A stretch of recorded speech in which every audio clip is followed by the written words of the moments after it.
All right, it's time to break down the film one scene at a time. Act 1. Why don't we set some shit up? Our Michael Bay, before he fell in love with yellow and teal film, begins with a military funeral where 7 Marines bury a fallen comrade in full regalia in the middle of an empty field somewhere. The title card pops up, but it's completely made up of fire because, well, Michael Bay. We see Ed Harris's character, General Hummel, having flashbacks to a funeral, some Apocalypse Now-looking helicopters, and for some reason, just literally images of a fire because, well, Michael Bay. We hear General Hummel over the images voicing his displeasure to Congress over something with how the government has treated fallen soldiers and their families who died or were injured on secret missions. He drops some flowers on his wife's grave while walking through a monsoon of some sort and tells her headstone that he's sorry for what he's about to do. Then he just starts peeing. Kidding. He leaves his Medal of Honor on her headstone and kisses it goodbye. By the way, the headstone is helpfully labeled as his wife because Michael Bay knows exactly how sharp the audience for his films are. Next, we see a group of Marines storm a naval weapons depot with a really weirdly formatted sign. I don't know if you guys saw that, but it says like naval. It's like naval and depot are different font size than the weapons in the middle of it. Like somebody made a naval depot sign and then like, oh shit, we got to put weapons in there. And then it was like slightly different. People aren't going to know what depots are. It just looked like a really cheap prop that was hastily put together. Probably was. Anyway, they storm this depot set to the bland sound of generic Michael Bay action movie music. Hummel uses his security clearance to come through the front gate while his men rappel down into the ultra-secure facility somehow, despite there not being anything for them to attach rappels to on the outside of the fences. I think that's part of building these types of facilities is making sure that there's no way to like come down. Climb over it. Yeah. But it's at odds with cool action movie like setup of military guys rappelling into stuff. They always have to rappel into things. Yeah. Mm-hmm. They knock out the guards with some tranquilizing darts that sound like a shotgun and cause full-grown men to fly like 6 feet through the air.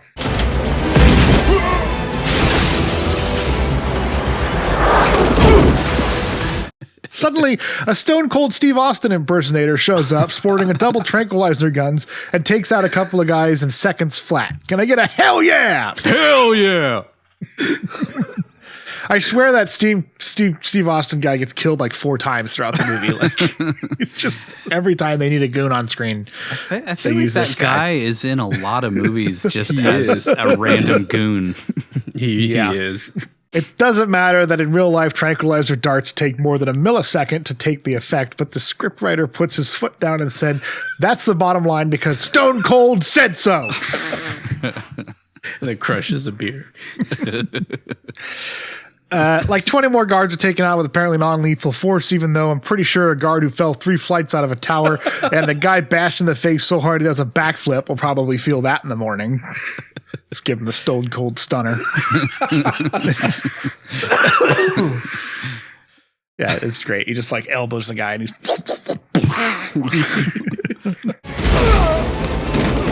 That's how physics work, man. The platoon finds some access cards and get into a facility, which I guess they hold the Triforce in based on the symbol on the wall. But, that's what they're keeping there. They hand over the access cards to Hummel, who waltzes in like he owns the place, and they steal 15 missiles filled with green gumballs of deadly nerve gas that one of the Marines immediately drops on the floor, killing him in seconds, while that actor you recognize from That One Thing looks on from the other side of the door.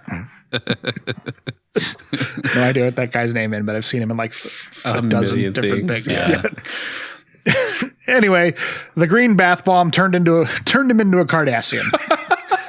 The Star Trek kind, not the whores on TV. Bubbly skin. Yeah, he had like all the little dots around the eyes. Skin turned all gray. And deep cuts here. We cut to an FBI lab in Washington, D.C., where we see the greatest actor of his generation, or any generation for that matter, busy shooting targets to trigger a Rube Goldberg machine to serve Pee Wee Herman's breakfast. I mean, to incinerate a hula girl. It's your tax dollars at work. Cage's character, Dr. Stanley Goodspeed, That's right. Someone wrote the name Stanley Goodspeed and thought, yeah, that's a great character name. Receives a copy of the Beatles' first album on vinyl, which he's ridiculously overjoyed to get since he's a Beatlemaniac. Yes, she's here. Bring it to me now. Thank you, Phil. What's that? I'm guessing that aspect of his character is vitally important since it's the first piece of info we learn about him in the first 60 seconds of him being on screen.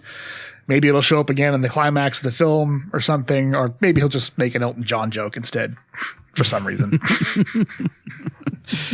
Yeah, it's never mentioned again. I guess he's listening to it when he's playing guitar. But and Cage is historically known as a huge Elvis fan, so I wonder if he had an issue with that. Suddenly, an alarm sounds, and the members of the lab spring into action to check out potential sarin gas in a wooden crate. Which I get, like, this thing just showed up and there's alarms going off. Like, they didn't get any kind of advance notice that they were bringing a crate full of sarin gas in. Yeah, you would think. It's emergency rushed to the lab. I think from the airport, I think is what they said. Like, it was on a cargo plane on its way somewhere. They seized it somewhere, but you would think like they would get advance just notice. hearing about it, like, as it walks through the door. Yeah. Goodspeed suits up to help blow up an asteroid. Oh, wait, that's a different movie. He and this dumpy, bald trainee suit up and head into a steel chamber with a bottle of cockroaches. I have to assume the writers did the research, and this is how the FBI actually does things. Yeah, that's some secure FBI facility. Taking care of sarin gas. And I swear those suits they are wearing are some sci-fi prop left over from some other movie. I feel like I've seen them in something else. The Armageddon suits. Or maybe they reused the Armageddon suits from this in Armageddon. Yeah, that must have been it. They find some nudie mags, a gas mask, and a baby doll inside the crate, and the trainee, of course, triggers the mechanism inside the doll, releasing the gas. Just play with everything when you're trying to defuse a bomb. I mean, his boss was just shooting targets to trigger a Rube Goldberg machine. So, also, he's a middle-aged trainee. Doesn't really bode well. Takes a long time to work up into those big government roles. Anton Elchin wasn't born yet, or wasn't old enough yet to play him, I guess. Look at this doll, old sport. Stanley keeps his cool while telling Marvin to stab himself in the heart with a giant syringe filled with atropine as he disarms the doll, filled with C4 as the gas eats away at their suits. Seems like a weird, like, dude, just throw everything into the scene at once. Like, you got corrosive gas, and you need to somehow stabbing a hole through your suit protects you from the corrosive gas eating your suit away, and then also protects you from the corrosive gas that would somehow eat your flesh off. Yeah, because it's eating through the suit. I have a quick fact that I'll talk about when Cage does this heart stabbing thing later on. Spoilers in the film. About how atropine actually works and how this situation would actually go down. But I wanted to leave it until we talk about that one. All right. Anyway, Marvin panics and refuses to stab himself in the heart, but he's saved in the nick of time as Stanley disarms the bomb. It's like, I guess, did they ever talk about him being like a ordnance expert as well? Like, I don't remember them mentioning that. Like, he's all chemical stuff, but he's apparently a bomb squad guy, and he knows how to like diffuse warheads and stuff. Yeah, I think it just kind of like comes with both because chemical weapons were prevalent at the time, so he'd have to know how to diffuse. I guess that makes sense. Weapon, I guess, but it seems like he's more of just a chemist guy. Like he knows the chemistry of stuff. I mean, bombs are chemistry, baby. True, technically, yeah. I also like how they're like, there's enough C4 in this doll to blow up the entire building. So they evacuate this room. That's not how that works, bro. Which is funny because like one room. They have C4 in this tiny doll, and they say it would blow up like pretty much the whole building. But then later on, we see Tuco Salamanca throw C4 into the tunnel, and it just like creates a little explosion. Yeah. So, yeah. And that was way more C4 in that thing. Yeah, it's like a huge brick. At home, Stanley listens to his Beatles record while poorly playing a guitar naked in his passing out chair. Yeah. Hey, dog. I don't know, why not? Guess he was expecting a martini glass of jelly beans. It looked really similar to his getup in Ghost Rider. There's a monkey. His girlfriend Carla comes home and is not at all surprised to see him butt naked in the living room, so I'm guessing this is a regular occurrence in the Goodspeed household. Quick fact, Nicolas Cage and Michael Bay differed as to the reasoning behind the early scene of Goodspeed naked with a guitar. Bay says it's because he knew Cage wanted to show off his body, except he's not like particularly ripped or anything. He's and he's covered with the guitar. So Yeah, and he's covered with the guitar. So they just decided to get it out of the way up front. But Cage says he simply wanted to establish that the character was at home. So I guess Stanley would just be naked at home all the time. it's how we all are at home. I don't know. I just sit around butt naked playing guitar all the time. After a day of almost dying. Yeah, I mean, I guess we all got to That's how I decompress cleanse somehow. myself. Yeah. Maybe his clothes got eaten away by the sarin gas. She says she had an interesting day, and he says he had a terrifying day filled with exposition to set up a handful of scenes later in the movie. He says he can't understand why anyone would want to bring a child into this crazy, awful, shit-stained world, and she tells him that she's pregnant. He responds with his best Owen Wilson wow and asks her how she knows she's pregnant, to which she produces a vial of blue liquid, which I guess is how pregnancy tests are done in over-the-top Michael Bay movie world. Then she went to the doctor. What is I can't remember what Carla does for a living. Did we ever establish that? Does she ever get? I don't think they say. Never say. Or like maybe if she worked in a lab or something, because he works as a chemical weapons expert. Maybe she works in a lab. Maybe that's why Maybe they chose this. Maybe he made a homegrown pregnancy test in a vial, and that's what she used. Just as for fun. Then Carla asks Stanley to marry her in the living room while he's butt naked playing a guitar, and he responds by saying, "Hey, whoa, big mistake. I mean, hey, whoa, marriage police, pull over." As you do. Whoa, marriage like police. another Nick Cage improv. Like, Yeah. say something weird and geeky. We cut to a tour guide leading a group on the movie's namesake, The Rock, aka Alcatraz, in San Francisco Bay. General Hummel and his men happen to be in the tour group, and they slowly take over the former prison, but not before Hummel warns some kids to leave with their classmates. Quick fact, while filming, Alcatraz was still open to the public, and many visitors watched the movie being shot. It's so weird.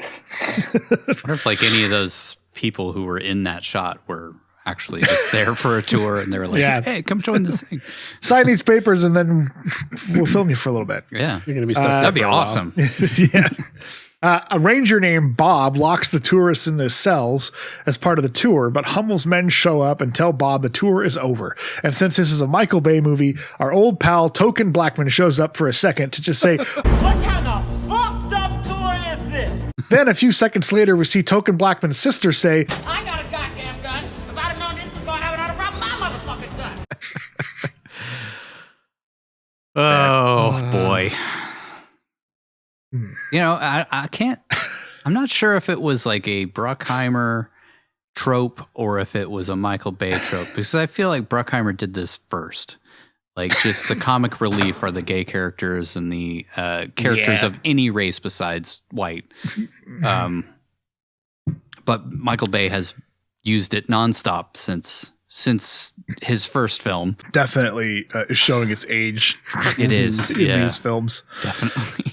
We see some helicopters fly over San Francisco, and some more soldiers, including Tuco Salamanca and Candyman himself, rappel out of them to join Hummel and his team. Even though the helicopters land a few minutes later. Yeah, you gotta have the rappelling because it looks cool. It looks Looks cool. badass, dude. They do it at least 2 other times, I think, in the movie. At least that I can think that I can.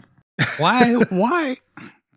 We'll get to it, I Yeah. guess. But it's just like, Michael Bay just just has land this and walk weird over. I don't boner for military stuff and like Yeah. doing cool military things, I guess. So I guess they're into showmanship. I don't know. Hummel and his men set up a command center, load up the rockets, and set up some surveillance gear to make sure no one sneaks onto the island. But they do it anyway, so whatever. I have a couple questions about that because it's like they're very selective of where there is surveillance gear. Like, to take out the seals, they had surveillance up the ass, and then when they go where the rockets are, there's no surveillance at all except for the guys. But there's guys sitting there. I guess sometimes. Sometimes. Hummel tells his men that they're now traitors and then compares himself to the founding fathers. Wanting to break free of the British to govern yourself, pointing sarin gas at innocent civilians to make a point, same thing.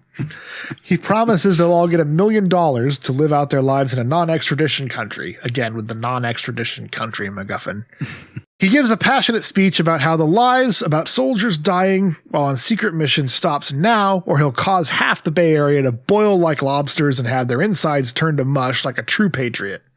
He calls the director of the FBI and lets him know that he has rockets filled with VX gas pointed at San Francisco and tells him he'll call back with his list of demands a few hours later. This was where one of my questions came in. Like, these guys he's relying on this guy's sense of patriotism, but also they're going to get $1 million and never set foot in the U.S. again if they do this. So that doesn't really make sense. But kind of was foreshadowing for the third act twist of it. So yeah, it sort of got resolved. Just seems really about weird as the motivation right at the beginning. Like, wait, this doesn't quite make sense. He's got a bunch of loyal soldiers who he's telling are doing their patriotic duty, but then by doing this, they'll never be able to be considered Americans again. Yeah, they'd be traitors forever too. It's always funny, like, we talked about this on Con Air, but like, couldn't they just shoot the helicopters down while they're heading to an extradition-free country? Why is that always a thing? Yeah. At a meeting in the Pentagon, we find out that Hummel is a highly decorated officer and a hero since he received the Congressional Medal of Jesus. A 4-star general snarkily talks to Hummel on a Zoom call, I guess, where Hummel demands benefits paid to 83 families of men who died under his command by transferring $100 million from some shady bank funded by illegal arms sales that I'm guessing were made by Yuri Orlov. Yeah, maybe Hummel is Dr. or General Summer or whatever. Southern, yeah. General Southern. Yeah. Southerman. Yeah, that's what I'm trying to remember. It's Sutherland, but not quite. He gives them 40 hours to pay up or he'll wipe out the bay. The FBI director says they shouldn't alert anyone since it'll cause a panic, and they say one rocket will kill 60 to 70,000. And if 1 teaspoon of the gas hits the floor, it's lethal up to 100 feet, but in atmosphere, it'll kill everything in an 8-block radius. They make a plan to equip some jets with thermite, which I guess is the only way that will destroy the gas as a secondary measure. What's his first choice? Why, none other than Nick Cage and old man James Bond, of course. Early on in the film, General Patterson says that a teaspoon of the VX gas is lethal up to a 100-foot radius, but later on in the film, Goodspeed smashes an entire VX ball into a soldier's mouth, and nothing happens to Mason, the hostages, or anybody else on the island. Well, I think they were in a completely different... They were in the lower lighthouse, which is, I guess, away from everything. Like, it doesn't explain why it didn't immediately start melting. Yeah. Goodspeed's he makes that speech about, well, if the winds change... Yeah, I think that was him just saying that, trying to psych out the guy, maybe. But anyway. Quick fact, in the Pentagon scene, they say that VX was made to be resistant by napalm. However, in real life, VX gas is destroyed in the heat of napalm. Yeah. I mean, maybe it wouldn't, like the casing on the missiles would stop the heat or something. Protect it. I mean, I don't know. Napalm's some nasty shit. So. Yeah. Yeah, I don't know. I don't know why they couldn't just make up a fake chemical. I thought VX wasn't a real thing. Like, they could have just made up some... I think they just made up some fake thing. I think it's because VX gas was in the news at the time. The general in charge asks the FBI director who his best chemical weapons expert is, and we cut to Stanley giving his wife the old good seed out on their balcony. He gets a call in the middle of complimenting her pigtails, which is creepy. And in response to the phone ringing, he says, This isn't happening. This isn't happening. It was like the most awkward sex scene.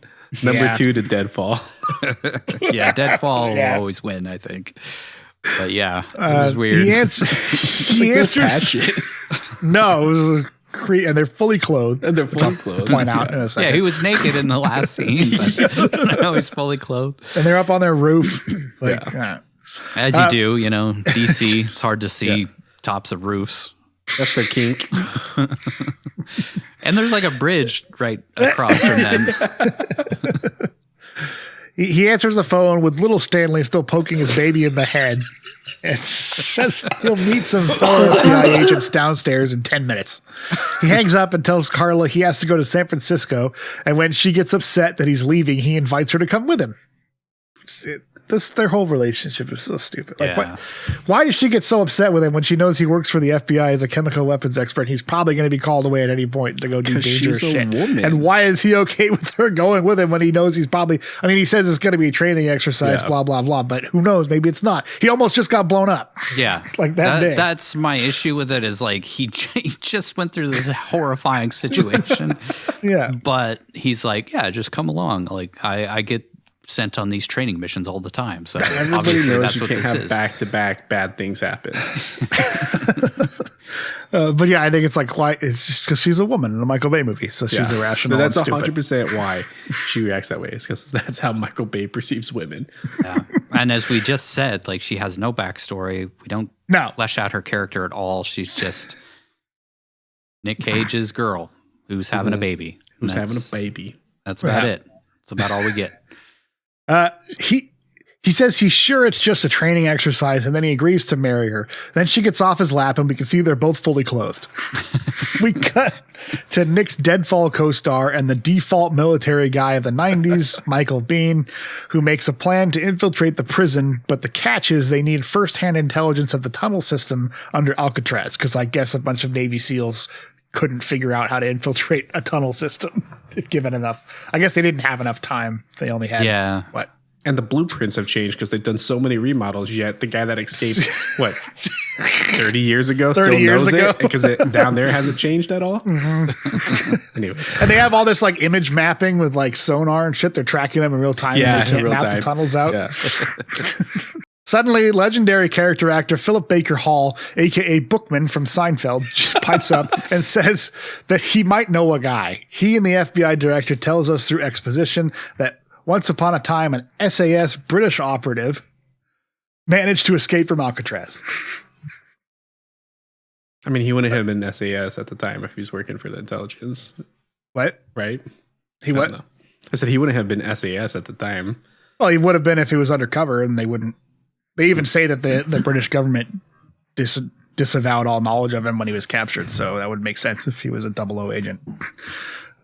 They wouldn't have any record of him. We cut to a long-haired hippie, Sean Connery, rotting in a prison cell surrounded by Shakespeare books, then to Stanley hopping on a private jet where he awkwardly tells the FBI director how into chemistry he is and how horrible VX gas can be. Just shove exposition in every time, just in case you forgot. Even though we watched this happen like on screen, kill somebody. Like he's really awkward when he's talking to people about anything aside from what he's an expert in, and then as soon as he like talks about chemical stuff, he snaps into being super serious, which I guess makes sense. Yeah, it makes sense. He's also alerted that this isn't a training exercise, but I guess he decided not to tell his fiance until hours later. Yeah, or to have somebody tell her, which I guess he does eventually. But like, I don't know. Couldn't have called her from the plane. From what we know of her, though, she wouldn't listen. She'd be like, no, I'm still coming anyway. Yeah. Because women. Can't just let the boys be boys. Damn it. Back in San Francisco, where everything is orange for some reason, Goodspeed meets up with his Raising Arizona co-star William Forsythe, a.k.a. Agent Paxton, who alerts he and the FBI director that their mystery prisoner has arrived. FBI Director Womack explains that the prisoner, John Mason, escaped Alcatraz in 1963, but that information was never made public, and the government made sure that any information about Mason disappeared from the world completely. Paxton tells Mason the situation at Alcatraz, that they need his help, and promises him pussy galore if he does.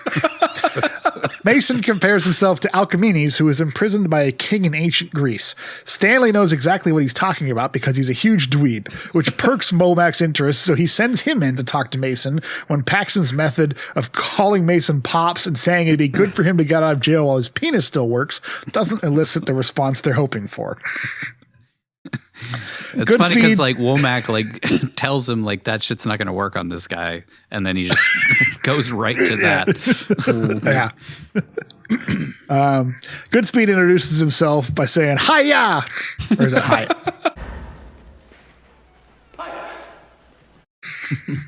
Hiya is a different movie. Yeah, that's a hi fucking yeah, not And hiya. awkwardly, Hiya. And awkwardly tells Mason his name, to which Mason says, "But of course you are." Quick fact, in this scene in the interrogation room where FBI agent Stanley Goodspeed introduces himself to John Mason, John replies, "But of course you are." This is exactly the same line he used when he met Plenty O'Toole in the casino scene in the Bond movie Diamonds Are Forever in 1971. Mason asks for coffee and Goodspeed says, "No, I'm fine, thank you." So Mason says, Offer me coffee. really Offer coming me off as coffee. a doofus. Then Mason asks to have his cuffs taken off, and of course, Goodspeed obliges. He hands Mason a pardon, and when Mason drops some Latin on him. Goodspeed knows exactly what he's saying, which leads Mason to say he's definitely not a field agent since he's an educated man. Burn. Yeah, burn. Mason agrees to the deal, but only if he can have a suite at the Fairmont Hotel so he can get a shave, a shower, a suit, and a vodka martini shaken, not stirred.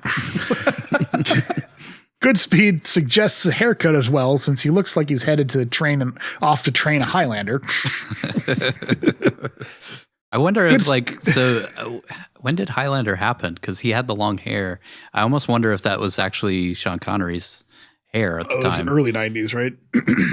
Yeah, something like 92. Goodspeed leaves and Mason uses a quarter Paxton tossed at him earlier to cut a hole in the glass separating the interrogation room from Womack after Womack rips up the pardon saying they were never going to release Mason no matter what the outcome was. Also, Mason calls Womack a piece of shit, so I'm guessing he knows how this is all going to end up anyway. You know how you can just cut glass with quarters? The quarter, cut a double-sided mirror that's soundproof glass they use for the FBI uses for interrogating people, and then just elbow it through. Works every time. Try it next time. Just try it. Next, we see Goodspeed calling Carla while escorting Mason to the Fairmont to warn her not to come to San Francisco.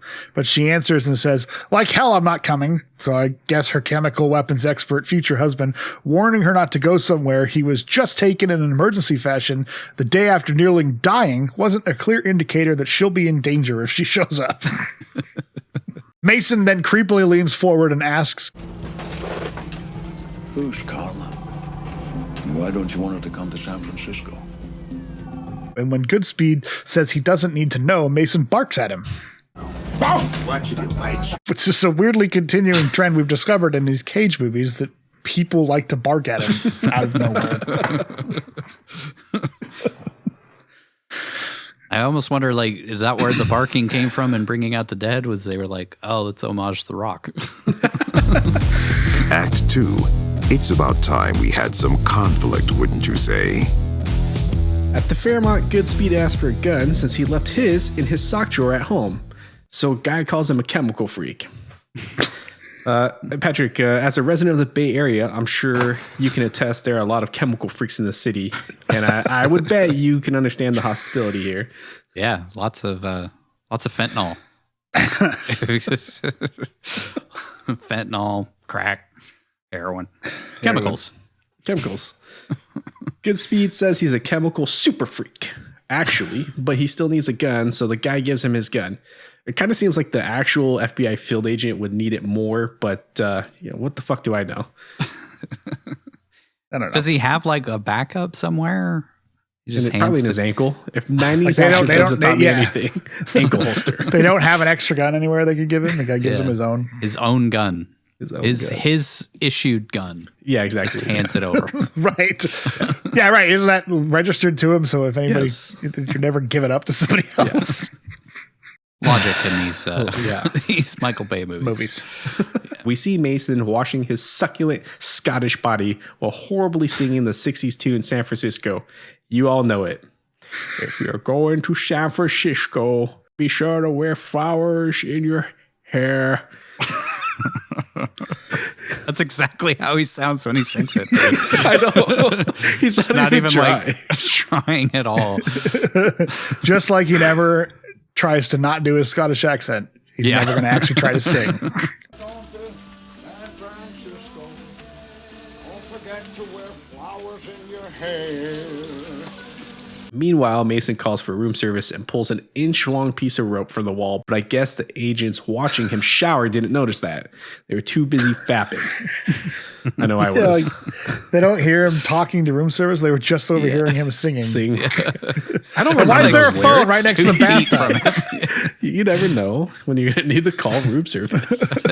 Why do they let him have access to a phone? Exactly. You would think so. The FBI would go into that room and make sure that it was completely cleared of anything that he could use to escape. This is like the same problem with the U.S. Marshals in Con Air. They're just making the FBI seem like a bunch of idiots. Yeah. Bruckheimerism. The stylist shows up to cut Mason's hair, and since this is a 90s action movie, he's a gay caricature. Or a Paul Schrader movie. Yeah. I was going to say, was it the same guy? Dying of the Light. It was the blueprint for Dying of the Light. Schrader saw, he's like, one of these days I'm going to have that guy in my film. He's going to check out Anton Yelchin's ass. It's going to be hot. Now, if you're playing at home, we're already only an Asian driving badly away from Brockheimer stereotype bingo. Outside, Mason gets his haircut on the balcony while wearing his new suit for some reason.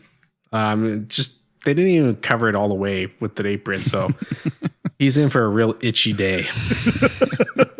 While this is going on, the snacks that Mason ordered show up, distracting pretty much every FBI guy who aren't worried about watching him since Mason's an old man. And mind you, the snacks are lobster, champagne, oysters. Full banquet. Full, seafood banquet. Just bring me everything you have on the menu. On the balcony, Mason asks Womack why he should trust him 10 seconds before tying the rope he found earlier, which is now like 10 feet long magically, around Womack's wrist and throwing him over the balcony. Now, quick fact, and this should be obvious to anybody who has a brain in their head. When John Mason loops the rope around FBI Director Womack's wrist and throws him over the balcony, the length of the drop and Womack's weight would have produced enough velocity to tear Womack's arm from its shoulder. It's exactly the same as those who've been hung incorrectly and subsequently decapitated. That would have been cool, though, you know? Yeah. Womack's arm just flies off. Oh, shit. I didn't do that. Guess I'm a little out of touch. I'm guessing it at least dislocates his arm because he's got a sling for the rest of the movie. So it would have definitely kind of dislocated his fucking arm. It would have been a lot cooler, though, if his arm just ripped off and you just watch him go, balls, just the arm dangling. Oh, shit. Freeze, mister. Let me bring his arm back up so he has something to bury. I guess that costs an arm and a leg.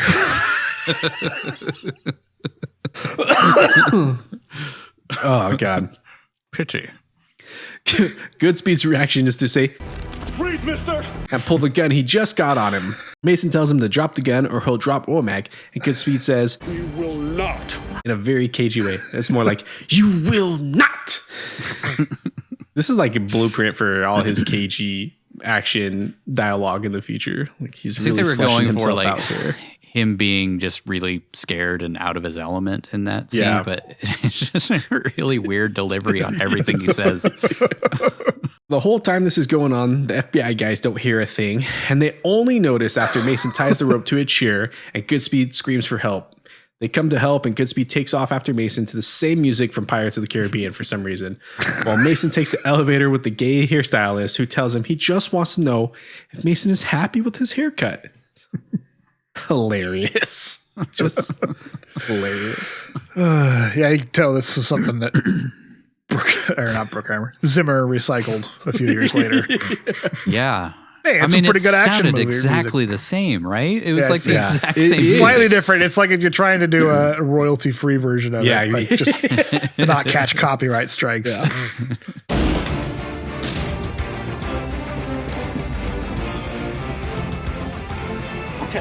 We see a fat guy in a wig make his way down an escalator, kicking over some waiters. Oh, wait, that's actually Sean Connery's stunt double. Mason makes his way through the kitchen and is yelled at by an Asian guy. He's not driving, but, I'm still going to call bingo on that one. Eventually, Mason punches Goodspeed in the face before stealing some Eastern European guy's Hummer outside. Bonus points German. for Brockheimer. Bingo there. I think he was a German guy. I think they just called him like Eastern European or. I'm pretty sure In he the calls him credits. and yells at him in German later on. Was he? Okay. Yeah, I couldn't tell over the shitty music and motion sick cuts and the camera God, shakes. this chase scene. Oh my God. It's awful. Meanwhile, Goodspeed steals a Ferrari and joins the chase, which seems to have been shakily filmed by a kid with ADHD and Parkinson's.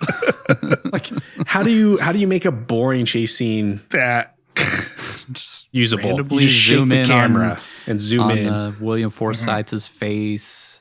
You shake the camera like crazy. God, I was especially in San actually Francisco, getting which sick has from like watching that. some really unique hills and vistas, and you yeah. can do some really cool shots.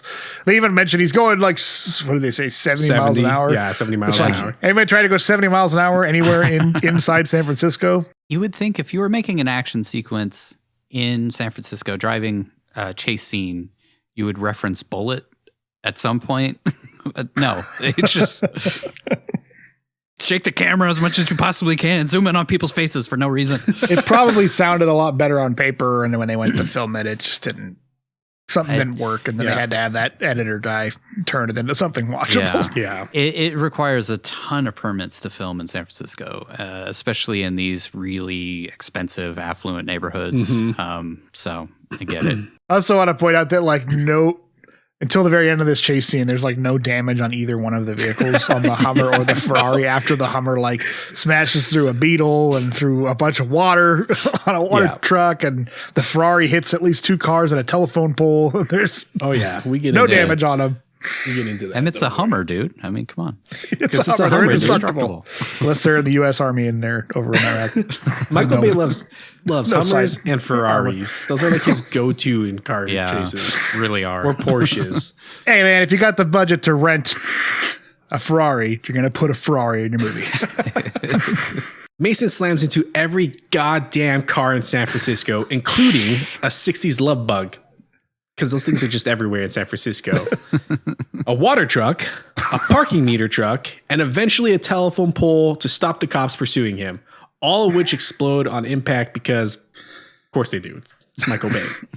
It's a pretty exciting chase scene. If you can manage not to get seasick, which I couldn't, and get over the unnecessary whip zooms on William Forsythe's face, which, I mean, he's a good looking guy, but did we really need all that?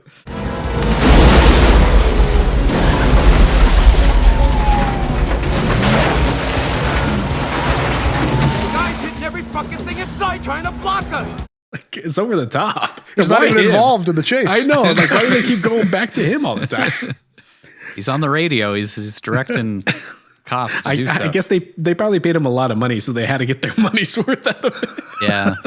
It's funny. There's always these kind of like bigger stars in these secondary roles. Yeah. Like you could have just probably just kept it all Womack and not put Womack, Forsythe in there, but Or Cusack. Cusack. Goodspeed, who doesn't live in San Francisco, knows exactly how to cut Mason off, while the cops, who do live in San Francisco, just stop in the street. So they're out of the chase completely. Goodspeed drives the Ferrari through a garage and out a window, totaling it. No, wait. It's completely fine. And he catches right up to Mason, who calls information on the Humvee's car phone to find out where someone named Jade Angelou lives. Which also, he doesn't seem that fazed by a car phone for a guy who's been in prison for 30 years. But He I was guess James Bond. dude. Bond had car phones. So He had car phones. He had There you go. exploded watches, pens. yeah. Oh, Q, I see you've been up to your old It's tricks in like, America. yeah, these are common now. Then Mason drives down a steep hill and almost runs over an old lady and hits a cable car, knocking it off the rails, and Goodspeed hits a bunch of parking meters, which destroy his windshield, but in the next scene, it's totally fine. And the cable car hits a truck and explodes, and there's fire everywhere, and it flies in the air about like 15 feet in slow motion, and it skids down the hill, so Goodspeed has to shoot his airbag to get out of the car since he's trapped, and the cable car hits some parked cars and destroys the Ferrari, so Nick Cage slow-mo stands up into frame and punches a kid off a dirt bike, and he rides around San Francisco, and token black dad says, "Where's that son of a bitch at? I'm gonna hunt him down. That motherfucker ain't safe somewhere." God, Jesus. Token Blackman's family member showing up. It's the trolley driver. Yes, the trolley driver who like standing behind the trolley that just blew up, but it's not. Somehow he's not in it. He was in it. Yeah. And then all of a sudden he's fine. I guess he bailed out while it was falling down a hill. I mean, all those other people were like falling out of it and rolling down the hill. That old guy's just going to jump out of it and be fine.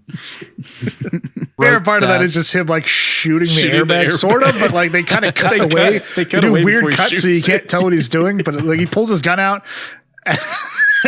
And then he's out of the car, so it's like he shot his way out. It's the only way you can get out, you know. I'm guessing the editor was like, "This is too fucking stupid." Yeah, he's like, he would have fucking killed himself. That bullet would have ricocheted off the fucking wheel, the steering wheel, and shot him in the fucking head. And then you get the Michael Bay famous slow mo stand up whip around.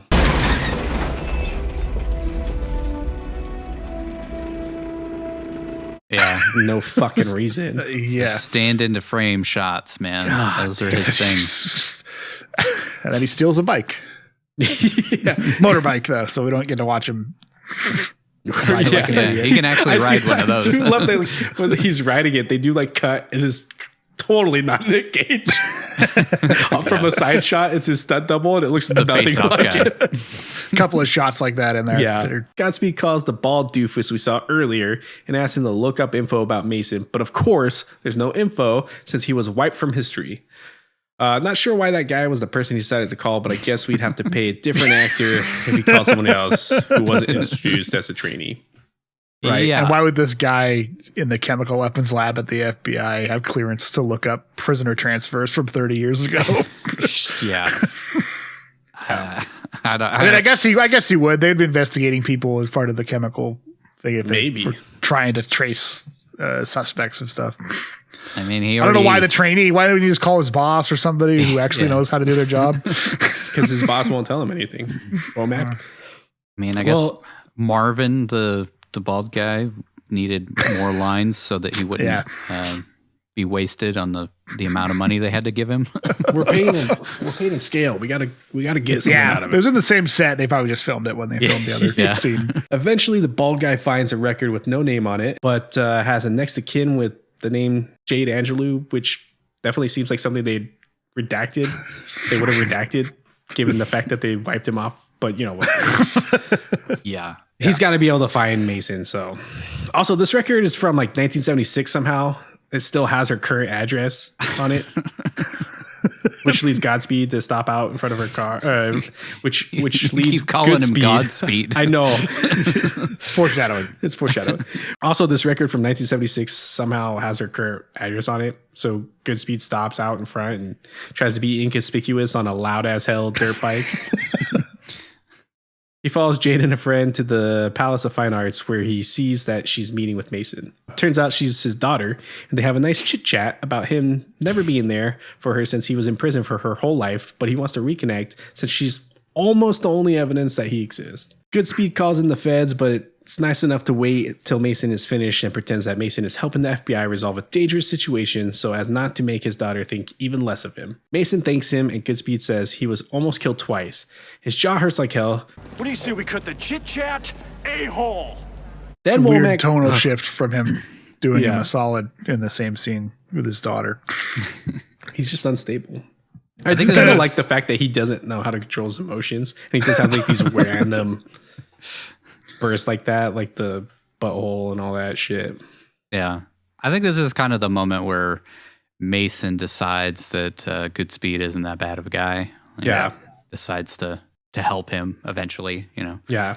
After he has to be prodded to help him like 20 times after this. Then Womack shows up and calls Mason a cocksucker who should rot in jail for the rest of his life. So I guess destroying half San Francisco to meet your long-lost daughter has its consequences.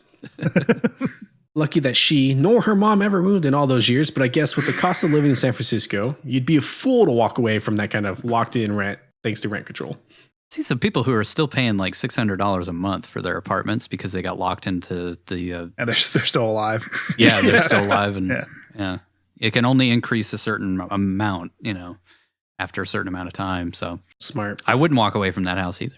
Beautiful house in San Francisco. Mm-hmm. You know how much that thing's worth? Saw a place that was like basically just a little closet in between two houses that sold for like $1 million because somebody wanted to build like a tiny home in the middle there. Whoa. San Francisco's ridiculously expensive. We cut to a dimly lit warehouse on the banks of San Francisco Bay that the FBI are using as a makeshift control center. Mason, surprisingly, isn't back in prison and instead explains to Joe from Deadfall, Michael Bihn's best known role, everybody knows, how the tunnel system is laid out under Alcatraz. He says he remembers the exact route he took to escape, but says he won't be able to show them on the map, as we see later. It's basically a fun park under Alcatraz, so he'll show them once they're inside.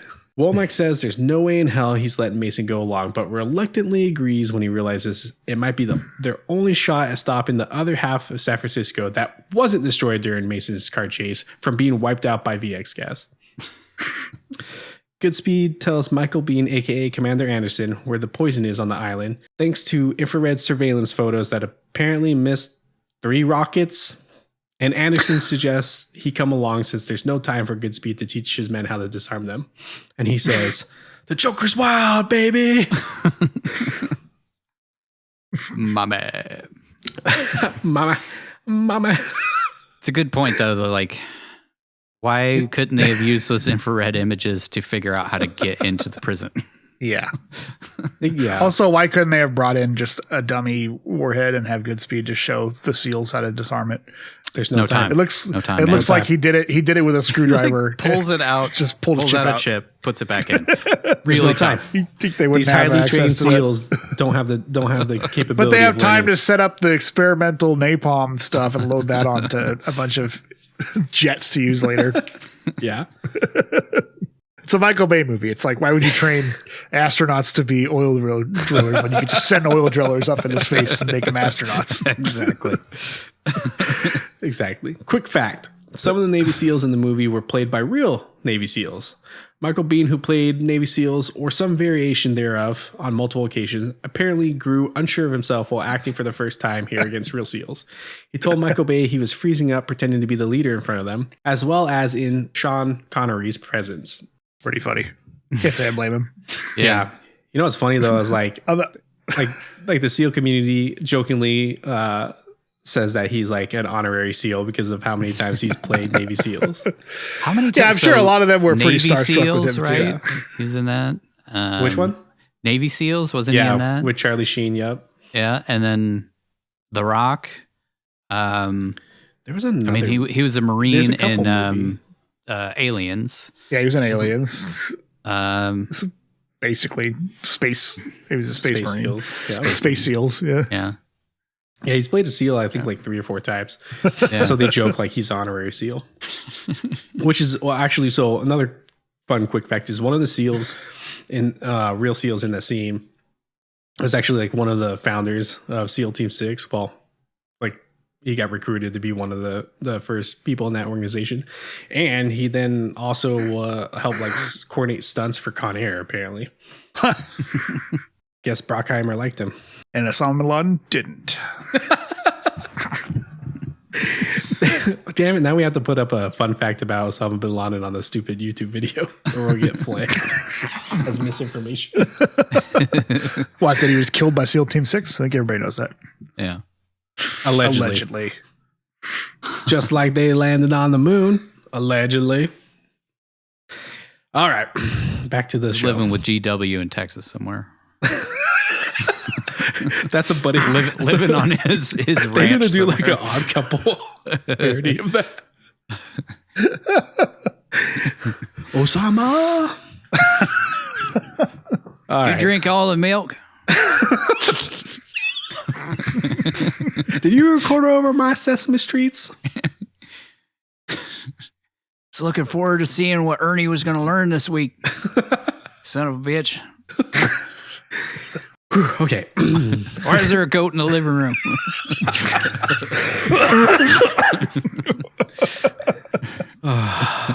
You watching those Japanese sex cartoons again? Because I told you not to watch those without me. Okay. They ask if he's ever been in combat, and he says, define combat. And an extra gets his trailer moment by saying, an incursion underwater to retake an impregnable fortress held by an elite team of U.S. Marines in possession of 81 hostages and 15 guided missiles loaded with VX poison gas. So he says, oh, in that case, then no, sir. And pukes in the bathroom for a bit. So wait, there are 15 rockets? He only disarms like 3. He disarms 12 in the morgue before anybody notices that those guys were, right. you know, There's like brutally shot with machine so guns. So they put 12 in the morgue and then 3 just another. Yeah, 3 places. in the actual launch, like ready to launch. And the other ones were in the morgue because you got to keep them cold. Why the hell the morgue is chilled? Why is it still power? is it still It power? hasn't been in use for 40 years, 30 years at that point. Yeah. The rest of it's a fucking ruin. Like the outside. Yeah. Why is the furnace running too? Yeah, whatever. Why is there a mine shaft? God damn it. Paxton pops in to tell him they're all rooting on him and good luck. Wait, no, that's a different movie. Paxton pops in to tell him he looks like shit. It's not very nice. And Goodspeed says, My stomach's doing hula hoops around my ass. okay. You know, as you do. I like that expression. I want to use that. Paxton gives him a pep talk by saying he was trained for this and he has the best SEAL team in the country backing him up. Spoilers, they turn out not to be that great.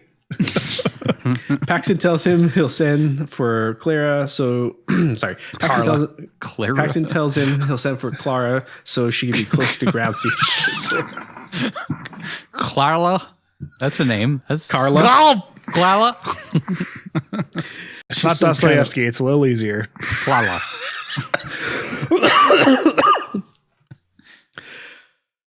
Paxton tells him he'll send for Clark. God damn it. Kevin. Her name Paxton is Kevin. tells him he'll send for Carla so he can be closer, so she can be. Oh my God. Paxton tells him he'll send for Carla so she can be closer to ground zero rather than be on a flight back home, I guess. Yeah, why didn't it bring her closer? Yeah. Same logic. You couldn't as just Con say, Air. hey, like, I would have just been like, okay, just like arrest her or something. I don't know, anything. Just get her out of here, and I can explain later why you know she was, because I know they can't tell her why she can't show up. But like, do something to keep her out of keep her Hit safe. her with those tranks. We have to have those reaction shots where she reacts to the president on the phone. Yeah, somehow. Maybe he's on the loudspeaker at that FBI control center, but could be. There has to be some emotional reaction in every scene, and she's the face of, you know, caring for Goodspeed. Yes. I guess. He can't just be a good person who doesn't want 70,000 people to die in San Francisco. He's got to care about his wife, fiance, and unborn child. Inside Alcatraz, Hummel receives word that there's an issue transferring him the money, which he obviously knows is their way of buying time. So he doubles down and says in 17 hours, he'll destroy the city. And when the White House staff finds out the thermite plasma option of incinerating the island might not work, they greenlight the SEALs' incursion to the island. Anderson and the SEAL team, along with Mason and Goodspeed, who I guess didn't get the memo that everybody else was going to be wearing face paint tonight, hop on some helicopters where Goodspeed gets some flares to signal when the threat is neutralized. A needle with atropine in it, as foreshadowing earlier, which we talked about a little bit. We'll get into that later. And Mason gets some lighter fluid and matches for no discernible reason other than to use it to roast a guy later. Also 3 washers. But those that's right. Yeah, 3 washers. Maybe in case he needed to break another window. Yeah. Like, why I heard you're a little bit of a MacGyver. Yeah. That's kind of what I got there going with. Here, we'll just give you some random shit. You can do some cool stuff with it. Yeah. I really want to see the scene of like Mason and Goodspeed showing up. Hey, I didn't know we were painting our faces. You're supposed to be covert in the water. Yeah, why do you have like grass stripes on your face? We're not going anywhere. This isn't Vietnam. Yeah. Sewers, man. You know, you gotta smear shit on their faces so they blend in. 2 of the 3 helicopters head to Alcatraz while the other drops below radar, and the team jumps out of the helicopter with Thunderball mini submarines. Is this a homage? A coincidence, maybe? Or is this really the James Bond universe? You decide.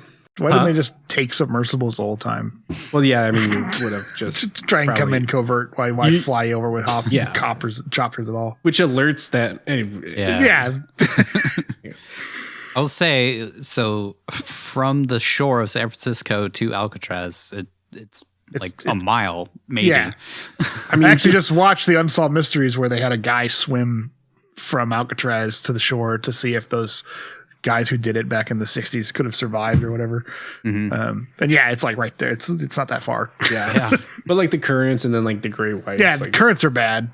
But if you had those Thunderball submarines, you'd for the SEALs, that'd be fine because they had the powered subs and then they had the, Yeah, it'd be like a 15-minute scuba thing to get there. Yeah.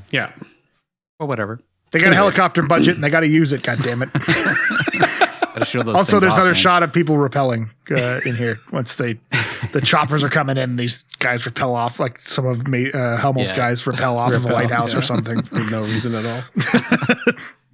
Hummel knows exactly. They had to have those like little exposition moments on the helicopter. I feel like that's why this is in here. But it doesn't make any sense for a covert mission to alert them that you're coming. They're right on the water in that warehouse. You would just insert there. Yeah. What's funny is you could take boats or something that's a little quieter than 3 choppers. Yeah. If they don't want to use your way. But I mean, you're scuba diving in, so no, you would just insert right there. Take the SVDs in. Hey, everybody knows that SEALs can't scuba dive all that well. What's funny is if you live in the Bay Area, you can tell that was in Oakland where they were at. So they take off from somewhere around Oakland, fly over, drop in, instead of going from the FBI warehouse that they were all set up in. That's hilarious. Across. But I'm guessing maybe because they thought, Hummel and his men would be watching them from there or something. Right. Because they know exactly where the FBI set up. Yeah, they know where the warehouse is. Triangulated their comms or something. All the more reason why you just go completely submersible and you wouldn't be able to see anything of them coming up. Anyways, Hummel knows exactly what's going on and sends his men to patrol the perimeter of the island while the SEALs make their way to a small opening underwater, which leads to a cistern. Yes, that is it. No, I know. But I'm just like, okay, that's all right. Why is there a cistern there? That's why is there the freaking like the whole underground from the Temple of Doom underneath Alcatraz? I don't know. Anderson is pissed that Mason led them to a room with no exit, but he stares at a furnace that has like no reason to be operating right now. He says he memorized the timing of the flames and wheels spinning that don't seem to have anything to do with the function of a furnace, but whatever. Looks cool. Yeah. Quick fact. Sir Sean Connery wanted the water heated to 90 degrees for those interior sequences after they gained entry, but after the crew caught the stomach flu within a few hours of each other, the doctor identified the water as a big incubator. Really? That's... What? Yeah. They all got stomach flu from the water? From the 90-degree water, like with bacteria in it. Interesting. So they didn't use fresh water. They just heated some fucking nasty water they found. Yeah, what? Just pulled some water out Piped of the bay. It in from the ocean. Yeah, yeah, probably. For Jesus authenticity. They all got dysentery. I mean, 90 degrees, bacteria loves that shit. That's prime bacterial stew. Next to the scene stolen directly from Galaxy Quest, Mason rolls under the furnace like his boy Indiana Jones, while Dr. Cox from Scrubs and the Marines on the island look for signs of the SEALs. Moments later, Mason opens a door leading into the prison and says the iconic line, "Welcome to the Rock." I don't know about you guys, but every time that line happens, I cheer louder than when Captain America picked up Thor's hammer. Rocks my hammer, if you know what I'm saying. I always think of I can't remember, is like John McGinty or something like that, the guy who plays that character. Cox. Who plays he's Dr. Cox in Scrubs. I feel like that's his most well-known role, but I always think of him from Platoon because he was like, oh yeah, he's in got a bad feeling about this. Yeah. So that's probably why he got this job, because he was in Platoon. He's in a lot of like army roles there. Yeah, for a he was while. in a lot of military stuff back in the day before he got Scrubs. Scrubs kind of changed his whole career. Oh yeah. Though I noticed he didn't really like, I don't know, he didn't go on to any big roles afterwards. After you make Scrubs money, I don't think you really need to. I mean, look at the rest of the cast. The rest of the cast kind of pick and choose what they do. Zach Braff does a lot of writing and directing now, I guess. A lot of more indie stuff. And I hope they get good residuals for Scrubs. Oh God, I'm sure they do. That was like prime sitcom money time. Yeah. Mason leads the SEALs to a tunnel where we see him grinding. I'm sorry. That was just my fantasy. Mason leads the SEALs to a tunnel where we see him grinning like a schoolgirl. Goodspeed asks if he's enjoying this harrowing adventure, and Mason said, "Well, it's certainly more enjoyable than my average day. Reading philosophy, avoiding gang rape in the washrooms. Though it's less of a problem these days. Maybe I'm losing my sex appeal." I can tell you, these days. Sean Connery in 1996 had not lost any of his sex appeal, even as a 60-year-old man. Yeah. Yeah. Yep. This is really hard to write this thing with one hand.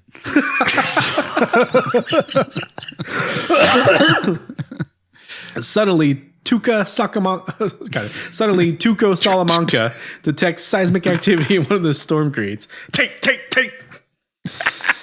I didn't even know that's who that was. I didn't even catch that. He was also one of those guys that was like sweet ass top knot. In this one. His man bun. Yeah, he was also. Yeah, I mean, I can see it now that he mentioned it, but I did not even notice it at the time. And his voice never changed. It's always been the same. Yeah. The first time I ever saw him in anything was X-Files, so I always think of him as the Chupacabra. He's the Chupacabra? He's the Chupacabra in the X-Files. Oh my God. Spoilers for that episode of the X-Files from 1996 or whatever. That's just where Vince Gilligan got all his actors from X-Files. Yeah, Gilligan really did. Like, he just kind of pulled from X-Files. And, like, Bryan Cranston was really good in that episode of X-Files. Let's bring him in. Oh, and the guy who I want to play Tuco was really good in that episode of X-Files. Let's bring him in. Tuco Cabra. I'm pretty sure Skylar was in an episode as well. But, it wouldn't surprise me. So the Marines make their way to the SEAL team. The SEALs make their way to a shower room where they trigger a motion sensor. And after thinking they've disarmed the device, they tell Mason and Goodspeed to sit tight while they head up, but are met by an ambush. That motion sensor was really confusing to me, like how they disarm it. Like it's got a laser pointed at a ball with a spring in it, and they redirect the laser back at itself, which somehow doesn't just trip push the it thing, over even though they move the entire laser around, and then they move the motion sensor, which sets off the sensor anyway. So what was the point of the laser? They say something in the when they're setting those up that like nobody knows about these things. Yeah, they're like seismic triggered.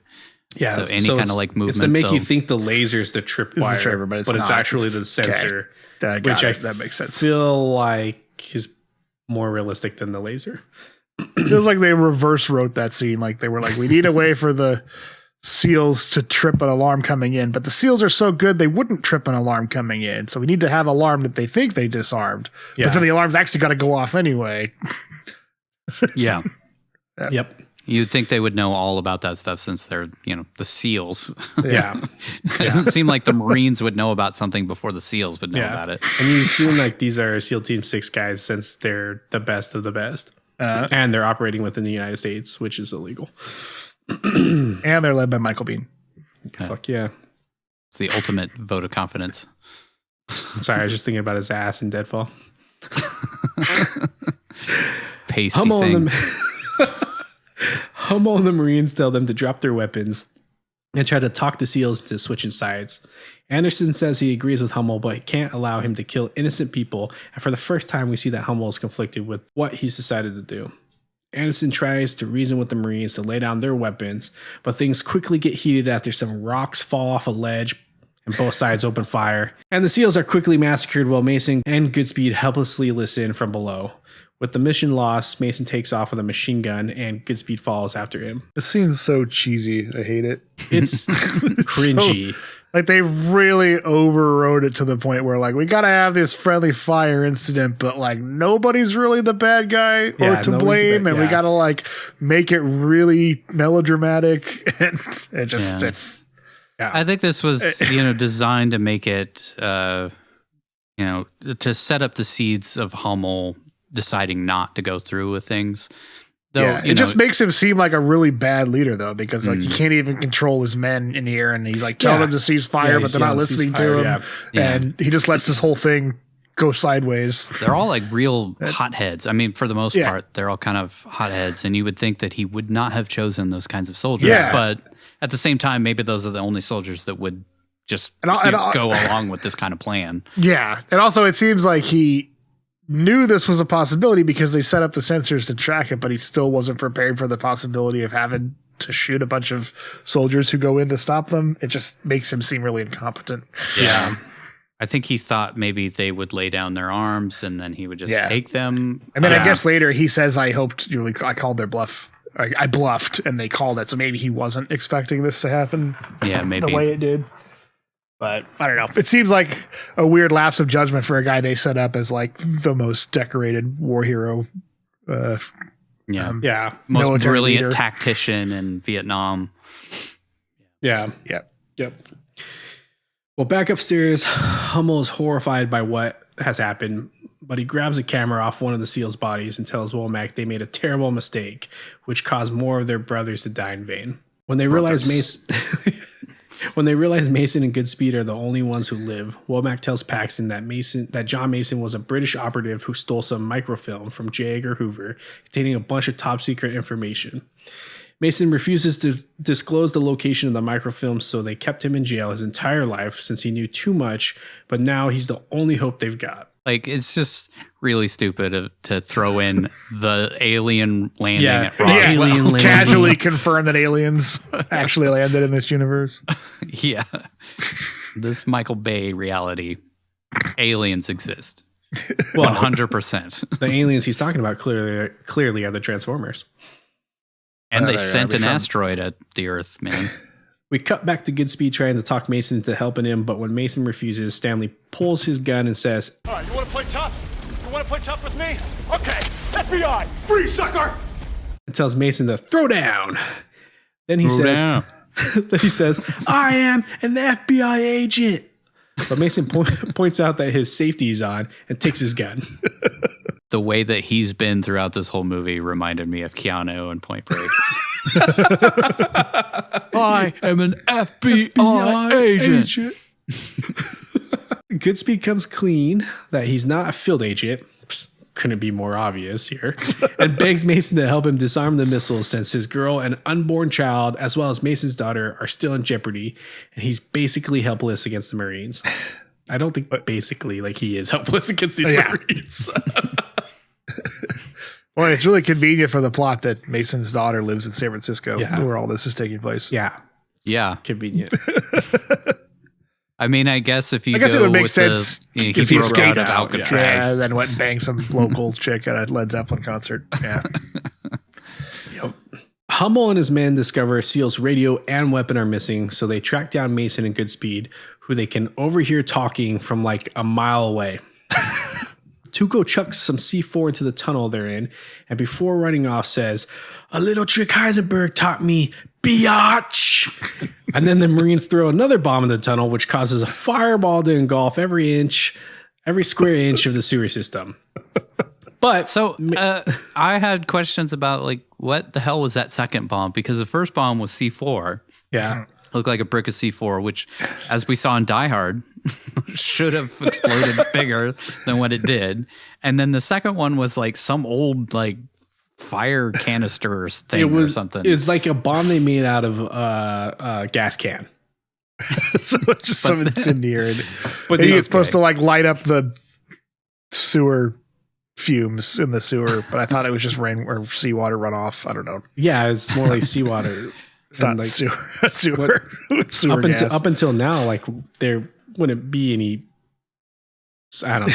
Like the sewer, It'd be like pretty the plumbing's clean not down working, there right right now. Yeah.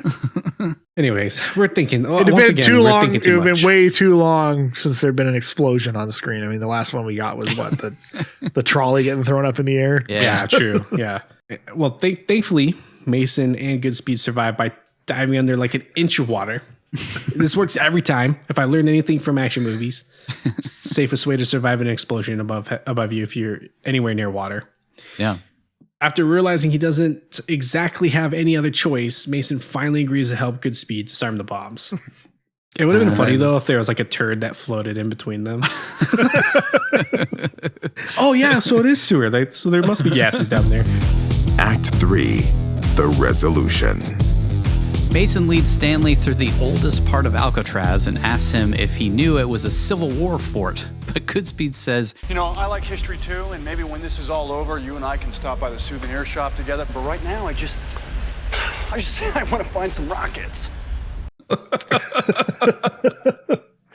Buy a Declaration of Independence at the gift shop. I just want to find the Declaration of Independence. So I guess he's a little on edge. But then Mason threatens to shoot him in the face. A little tired. Deserves a little respect. It's just how he is in these movies. These Bruckheimer films. Yeah, it's like they kind of play him as the straight man, but he gets kind of wound up. Yeah. And makes his breaking point. Just go off the edge. But then Mason threatens to shoot him in the face, so I guess that'll help calm his nerves. Yeah, I mean, Mason's his only hope of survival, so he's kind of... Yeah. Mason gives him back his gun and asks if he's sure he's ready for this, and Stanley says he'll do his best. And then Mason says what anyone would say in this kind of situation. Your best. Losers always whine about their best. Winners go home and fuck the prom queen. Who wrote that? Was that Tarantino, you think? I don't know, but I love that line. It's a legendary line. My dad used to say something similar to me. Then he fucked my mom right in front of me. Just to prove a point while keeping eye contact the whole time. Oh, fuck. Then Stanley says Carla was the prom queen.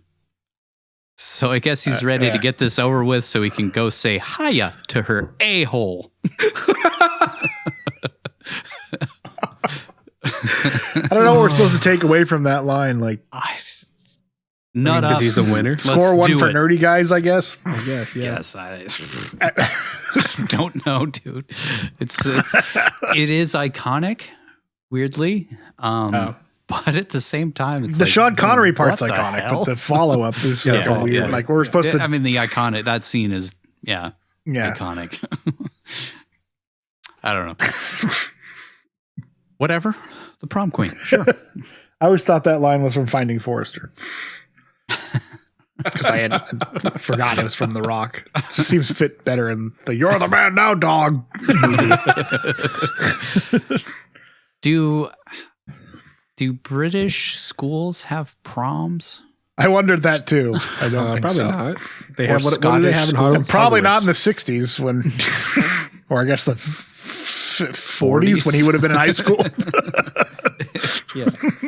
Goodspeed and Mason make their way to the Alcatraz morgue, which I guess doesn't have motion sensors in it. Yeah, they only put him in like one spot. Yeah, They didn't put him around the actual. There are actual guards in this one, so I missiles. guess, they wouldn't put them there because the guards would be constantly triggering them. Yeah. I guess. I don't know. But by that token, you think the guards would have reported in when some disturbance happened instead of just getting into a firefight and all dying? Yeah. Yeah. There was no time.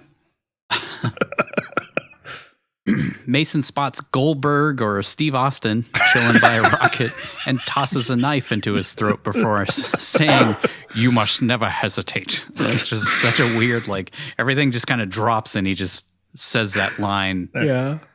kind of out of nowhere. It's weird. He's taking Goodspeed under his wing now and teaching him to Murder. be a murderous operative, I guess. Yeah.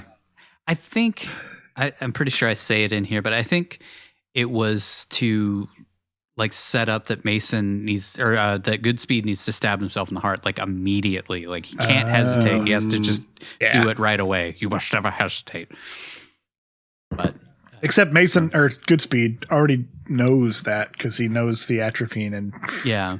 But he was very opposed to like taking the shot in the opening scene, and then even when they try to hand him the syringe, he's like, "No, I don't want that. You know, I'm not going to need it." Another Marine opens fire, but is quickly flushed out by some random liquid in an old apothecary bottle on the shelf that catches fire.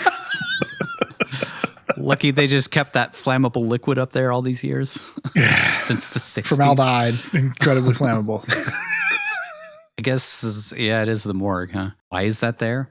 Michael Bay. Michael Bay. Fire. We need fire. fire. To be fired. We've had John Woo's got 5 sparks. minutes. Michael Bay's got explosions.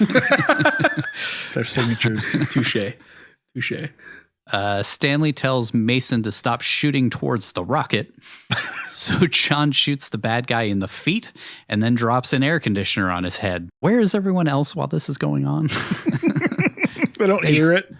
They made a bit of a racket. You'd think that other Marines would have heard that.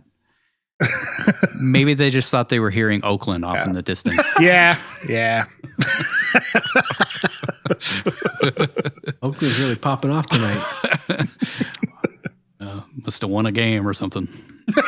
I mean, Alcatraz isn't that big. I'm pretty sure people from the shore would have heard that firefight. Yeah. So It's only a mile away. Yeah, you hear it. I've been to Alcatraz, and you could pretty much hear everything that would be gunshot level loud from anywhere on that island. Well, there's footage of there was that escape breakout in the 50s or something, and they had to shoot all of the convicts and stuff. And there's footage of like the news out on boats, and you could hear the gunshots and see all the smoke and shit going off inside the thing. Like, so you definitely could hear firefights from outside. You could definitely hear it inside. Mm-hmm. Anyway, Stanley disarms the first of 15 rockets while the dead guy with the air conditioner on his head twitches nearby, which is slightly distracting to him. He tells Mason, "Listen, I'm just a biochemist. Most of the time I work in a glass jar and lead a very uneventful life. I drive a Volvo, beige one. But what I'm dealing with here is one of the most deadly substances the Earth has ever known. So what do you say you cut me some friggin' slack?" Mason asks what the rocket full of green gumballs can do, and Stanley says it can take out an entire city of people. Mason asks, what if you drop one? And Goodspeed says it stops the brain from sending nerve messages down the spinal cord within 30 seconds. Any epidermal exposure or inhalation, and you'll know. A twinge in the small of your back as the poison seizes your nervous system, your muscles freeze, you can't breathe, you spasm so hard you break your own back and spit your guts out. But that's after your skin melts off. That's cool. Kind of lucky that none of that happens to him when he gets exposed unless to it's in somebody's mouth, I guess. Yeah. It's closed, Then the guy spit it all over the place, and he's like fucking 6 feet from right that on dude. top of him.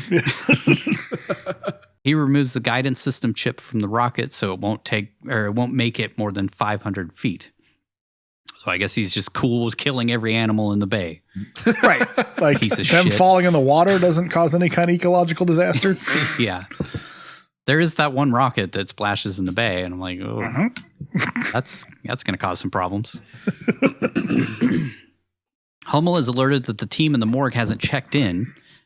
Didn't hear the machine guns, but they didn't check in for a few minutes. So he sends everyone to converge on the morgue.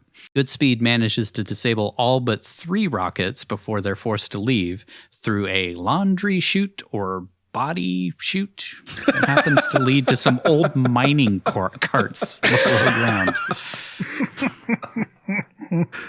Handy thing to have in a morgue, I guess. Yeah. Is that how they're disposing of the bodies during that time? Was like they fall into mining carts and then they just throw them in that water that's down there? Yeah. Why not? Usually they incinerate them, but yeah. Maybe that's what that furnace is for. Yeah, just mashing and incinerating the bodies. It just crumples them up. It's like a hibachi. The Marines jump in their own mining carts. Then Wile E. Coyote joins the chase. Then Muttley and Dastardly Dog. It's just wacky madcap fun. Thankfully, the cart Mason and Goodspeed are in has a rope tied to it, so it stops inches from flying off the track into a pit of lava or whatever cartoon reality the writers think lives below Alcatraz.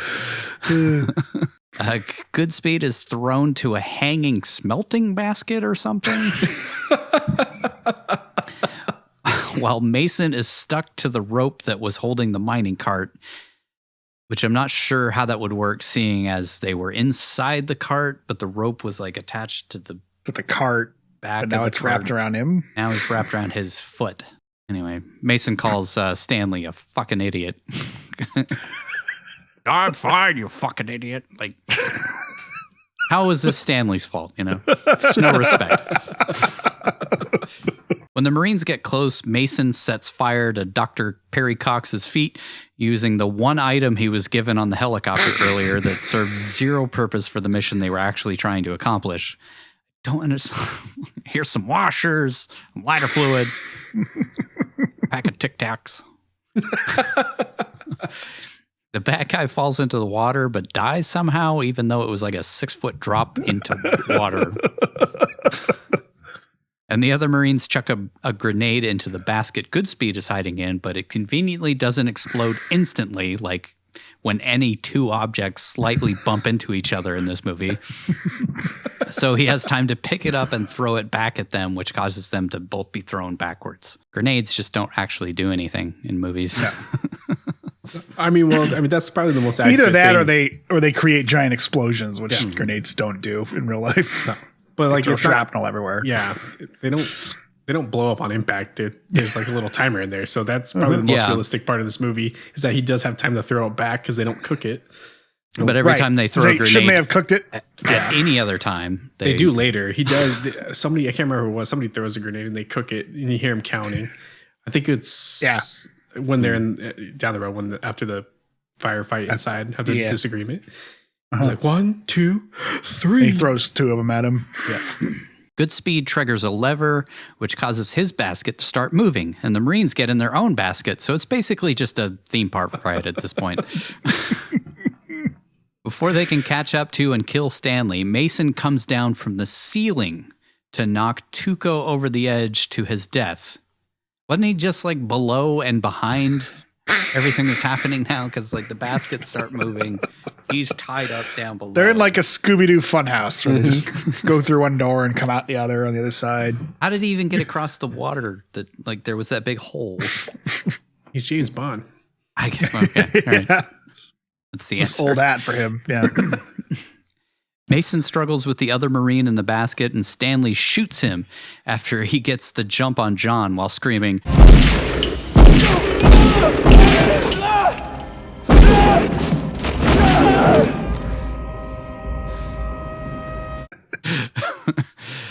yeah.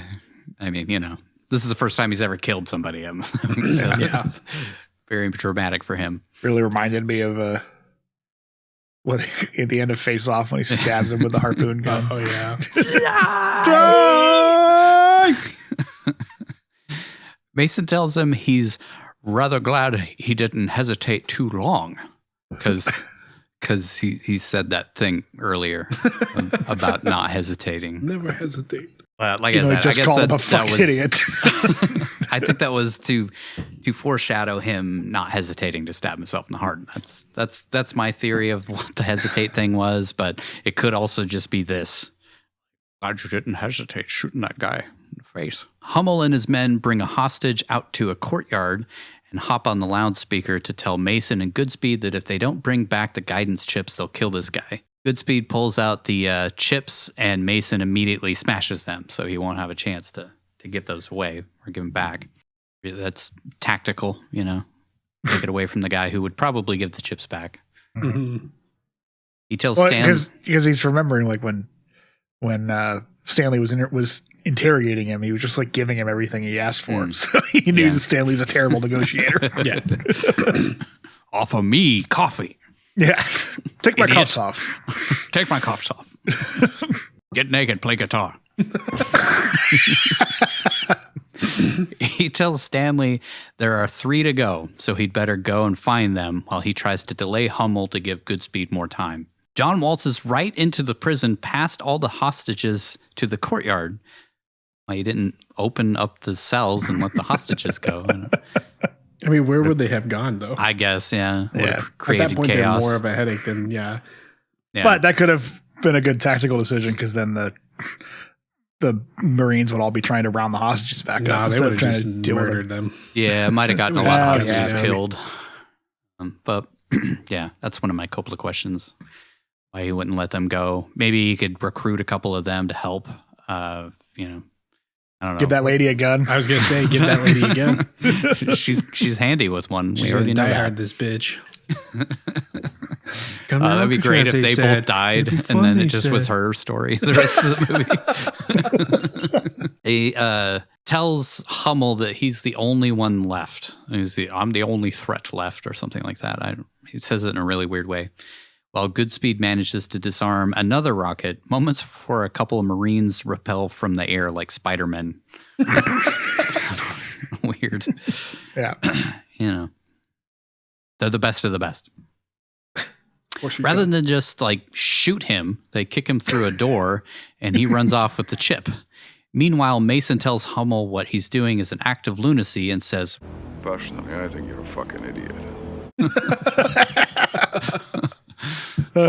Some great lines from Connery in this.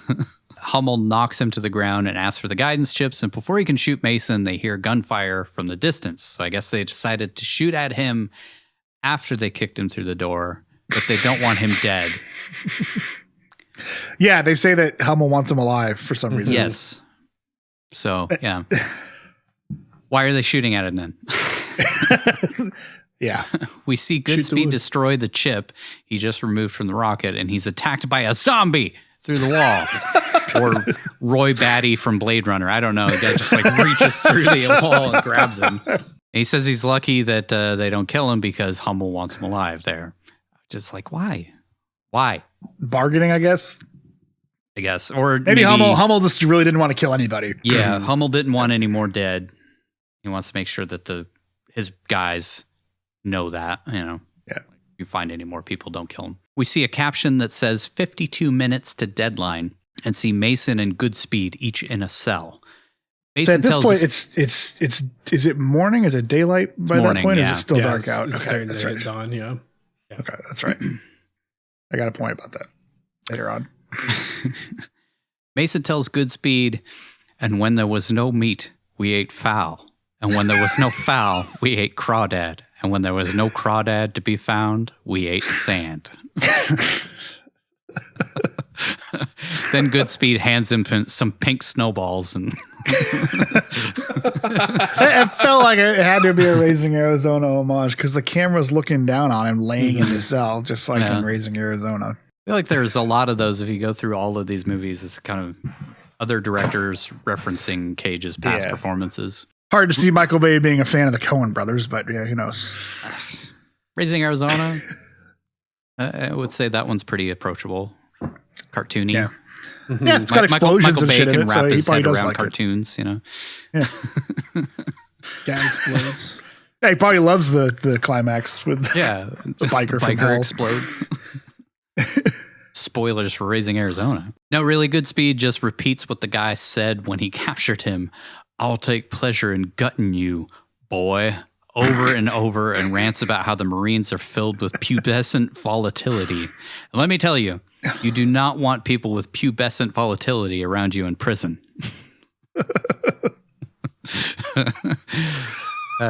While this is going on, Mason makes a rope out of a mattress and tells Goodspeed his whole life story so that he knows his character motivations later on.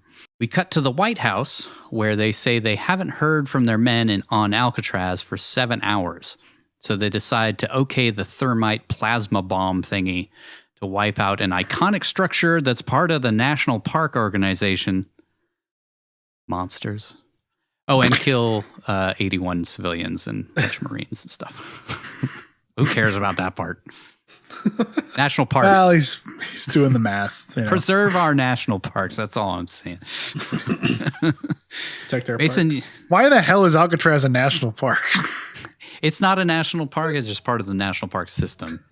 It's Okay, not 'cause it's it's not a its own thing, landmark, but it is historical landmark. run by the national park system. All right.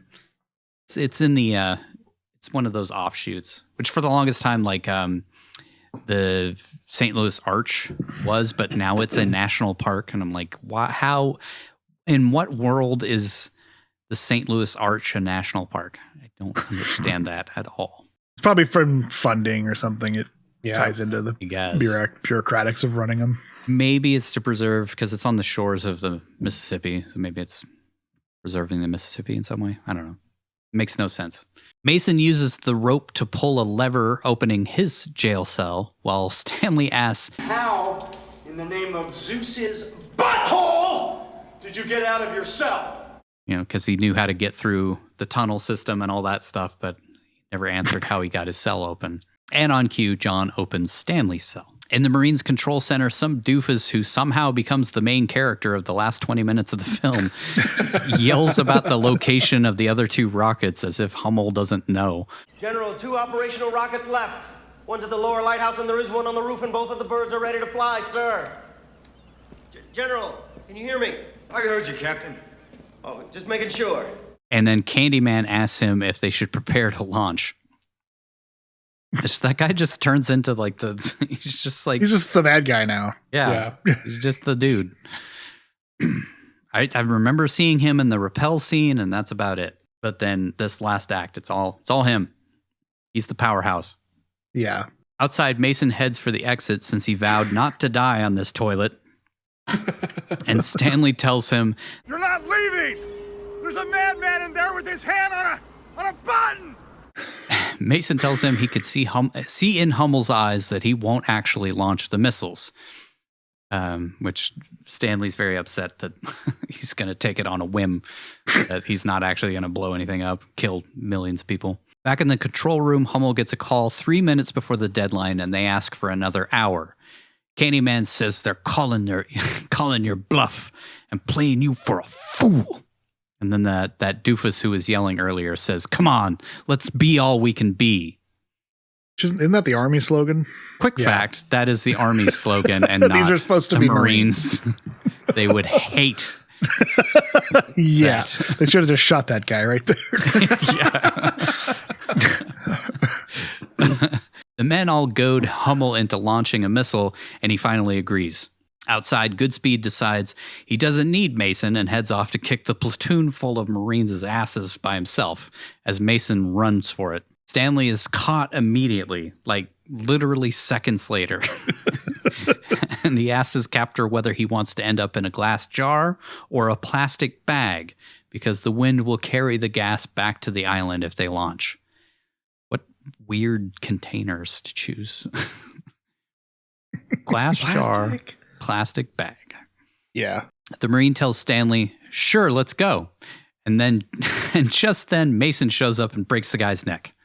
No, wait, he tells Goodspeed to shut the fuck up. And then Mason breaks his neck. That would have been great, though. If he just, okay, I agree. Let's do it. We cut to the Marines getting coordinates from Hummel for where to launch the first missile. It turns out they aimed it right at a Raiders game. So no big loss, really. I mean, best possible outcome. Yeah, I feel like he really should just let that thing land. You're really helping out America. So here was my point, though. Like, would a Raiders game be taking place at dawn or early in the morning? No. Because I feel Not like at football all. games take place in the afternoon. 10 o'clock would be This the was- earliest that it would be played. And this is like shortly after dawn. It's clearly early in the morning, and it's a packed stadium Yeah, for a football game that's like in progress. it's a really good point. They could have been tailgating because everybody knows Raiders fans like to show up early. But they were in the stadium. Yeah, they they show the show shot it of the in stadium the- that's No, I full know. of people. They only let you in like an hour or so before game time. Yeah. And that was, they said 52 minutes to the deadline. So we're at the deadline now, which would have been, it was still dark out when that thing showed up. So it can't be more than an hour past dawn. Well, it was 7 hours past the time that they got caught. And they said 52 minutes to the deadline, but it looked like it was dawn. So maybe it's like 8 a.m. It still couldn't be more than an hour past dawn, which is definitely, I don't know a football games. I've never been to one, but I don't think they start at 8 in the morning. No.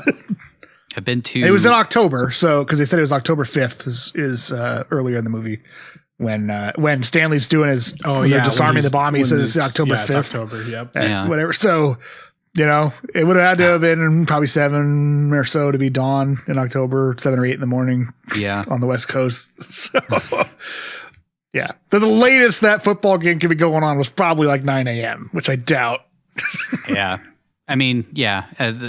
To have the fans in the stadium 9 a.m. would be pretty much the earliest possible. And it wouldn't be packed and usually the 10 a.m. start time is actually East Coast. So 10 a.m. on the West Coast. So it's 1 when they're actually playing. So they usually don't start games West Coast here games that do take place at 10. It varies, but most West Coast games are afternoon games. Yeah. I went to 2 Raiders games in that stadium before they moved to Las Vegas, and I saw somebody smoking crack both times. Dude, don't in the stadium out like that. In the stadium. So yeah. No, wait. Hummel types something into the keyboard and the missile heads out to sea, where it presumably just wiped out the next crab quota. Quick fact. It's funny. The coordinates given for Alcatraz when the missile is launched are 67 degrees by blah, blah, blah, 37 degrees. These actually put you in Greenland. Alcatraz is actually 37 degrees by 122 degrees. With a bunch of other coordinates. I'm not going to read that shit off, but like somebody's going to call me on it. No. It's a little more specific than that. I just thought that was funny. You're missing I always wonder, why, when somebody writes that out, they don't just, look it up. I guess back then a little harder to look it up in 1996, but nowadays you could just you could look that up in about 4 seconds on Google. AOL existed. You could have also somebody could have looked it up. Right? Yeah. But you're not going to stop your cocaine fueled writing session to go look up fucking longitude, latitude coordinates that no one's going to care about. Yeah. Unless some dweeb on the internet writes it on IMDb. Who could have predicted IMDb back in the day? Oh, pedantic ass nerds definitely existed in the 90s. Candyman freaks out and it becomes clear that Hummel never actually intended to kill civilians. Mason and Goodspeed make their way through Alcatraz to try to find the final rocket. No motion sensors anywhere where they're going, but And then they end up overhearing Hummel and his right-hand man arguing about what happened with the missile and just kind of post up there for the next 3 scenes for some reason, just hanging outside rather than going to find the rocket or anything. They just hang out. The jets with the thermite plasma take off and head for Alcatraz, and we see Hummel arguing with more of his men. They all kind of gang up on him, like in the showers. He orders them to load up the VX gas onto a helicopter and grab some hostages, but they refuse because they want their fucking money. Yeah, so now it's not about the patriotism or caring about their fellow soldiers. They just want their $1 million, which is actually more than $1 million now since most of them are dead. So yeah, exactly. That's true. They get a bigger payout. So he wanted $100 million to go to the pay 83 families. Yeah. Families, and then they were going to keep the other 17. So I guess there were 17 of them, and now there's 10. 5. Something like that. Hummel says he was never going to kill civilians because he's not out of his mind. So the other guys mutiny, and they all blast each other in a Mexican standoff that would put Face Off to shame. Only thing missing were random shots of guns firing, doves, and a complete lack of coherence.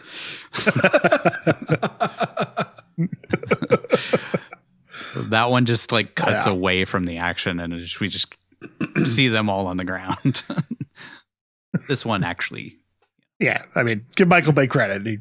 Yeah. He can do action scenes. You can, yeah. Unless they're robots, then he just like smashes or a car them chase together. Yeah, or a car chase. While all that was going on, Mason and Goodspeed just kind of sat outside the room. They eventually join in with the gunfight and pull the general to safety.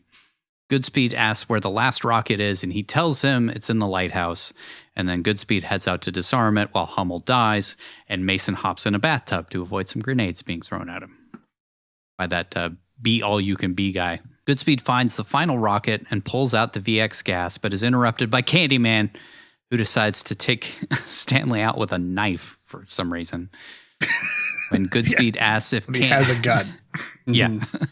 I guess he just didn't want to shoot the gas. I guess. The pearls.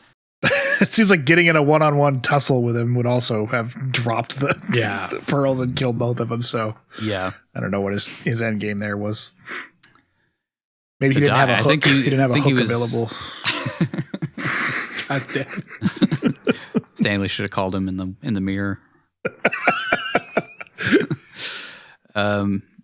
Candyman asks if Goodspeed asks if Candyman knows how this shit works, referring to the gas, and Candyman asks if he knows how this shit works, referring to his knife.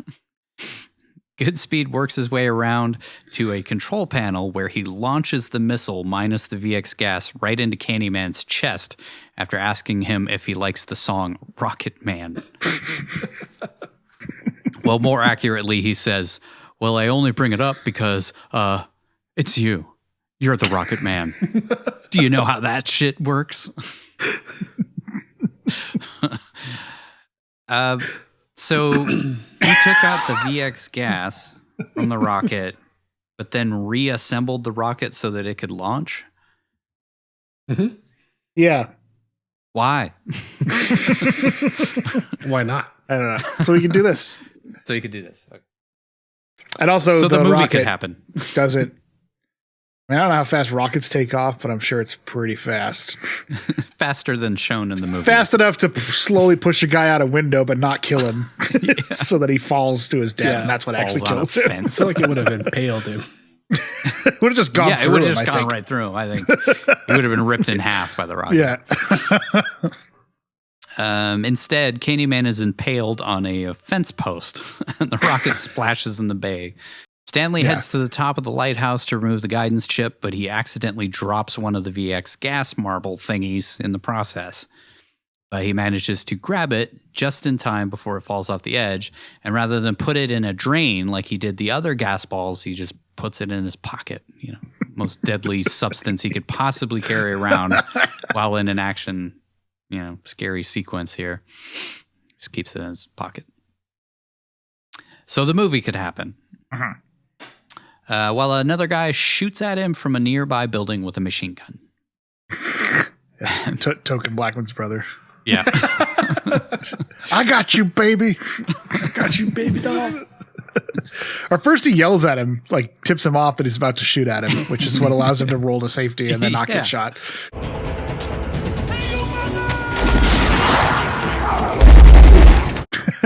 Highly trained Marine. Right. Mason runs at that guy and tosses him off the roof, while I think it's that guy, the be-all-you-can-be guy, works his way upstairs to Goodspeed. Yep. Stanley jumps off the lighthouse, but is totally fine, despite it looking like a good 20-foot drop or so. If you saw like the top of the lighthouse and where he ended up landing. Jumped off it like it's an oil rig. Parkour. In the ocean. Yeah. And he swam to San Francisco. We cut to Mason hanging a guy with an old chain, then back to Goodspeed jumping through a window while being shot at. The guy looks like Will Sasso. The guy that he hangs from the chain. He does. Another Steve Austin lookalike. He gets the jump on the Marine, and they go round and round for a minute until Goodspeed stuffs the ball of VX gas in the guy's mouth, which he spits all over the place. Goodspeed doesn't hesitate and stabs the syringe full of atropine right into his heart so he doesn't die. Though I'd imagine part of the deal is that you have to get more than like 10 feet from the guy. Yeah. Who is still spewing gas all over the place. The flesh-eating gas that goes everywhere. Stab it in your heart, you're fine. And thank God that syringe wasn't damaged during all that falling through windows off buildings and mine carts. This is the quick fact I teased earlier. VX nerve agent is an oily liquid that is actually amber in color, not green, as in the movie. I don't know why they decided to change the color. Fuck with the filters that make Michael it Bay look puts interesting. Right. Yeah, Exactly. Everything was already orange. Yellow. Yeah. After absorption through the skin and or mucous membranes, it takes approximately 1 to 2 hours before visible nerve agent symptoms begin to show. However, if a person is exposed to the aerosol form of the VX gas, effects are immediate. In either case, the symptoms of VX poisoning resemble more of a full-body seizure than a bubbly melting of the skin. That's not cool. Yeah, it's not as cool. You got to look like a Cardassian before you Right. die. Atropine must only be injected into the heart when poisoning by the aerosol version occurs. Otherwise, the atropine is injected into the thigh. Furthermore, atropine is also poisonous to the human body when it's injected before aerosol exposure occurs. Either case, atropine's main side effect weakens the body to the point of incapacitation, and he would be in no fit state to defuse the bomb or get up and run and wave flares as depicted in the movie. Well, they make him look kind of tired, at least. Yeah, he looks sleepy. He's Nick fucking Cage, dude. It's true.